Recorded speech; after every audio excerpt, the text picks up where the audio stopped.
அல்லாஹும் அல்லாஹ்வுடைய தூதருக்கு அப்புறம் நீங்க ரொம்ப இரக்கம் வைக்க வேண்டியது உங்க உம்மாவோட, அப்புறம் உங்க பாப்பாவோட. நல்லா புரிஞ்சுக்கோங்க. நிறைய பிள்ளைகளை நான் பார்த்திருக்கிறேன். திடீரென்று ஒரு நாள் வீட்டுக்கு போய் பார்த்தா சிரிச்சு பேசின உம்மா அப்படியே மௌத்தா இருப்பாங்க.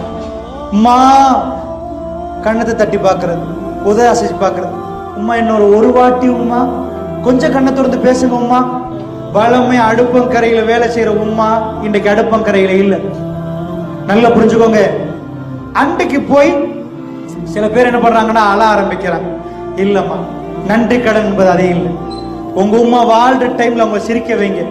எல்லா நாளும் அவங்க உதட கடிச்சிட்டு கண்ணால் அழுந்து அழுந்து அழுந்து எவ்வளவு நாள் தேம்பி தேம்பி உங்களை நினைச்சு அழுகுறாங்க.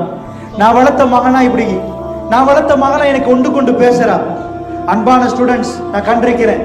பெத்த தாயை கடைசியா வெள்ள புடவையால சுத்தி தோல்ல சுமந்து போற நேரம் அந்த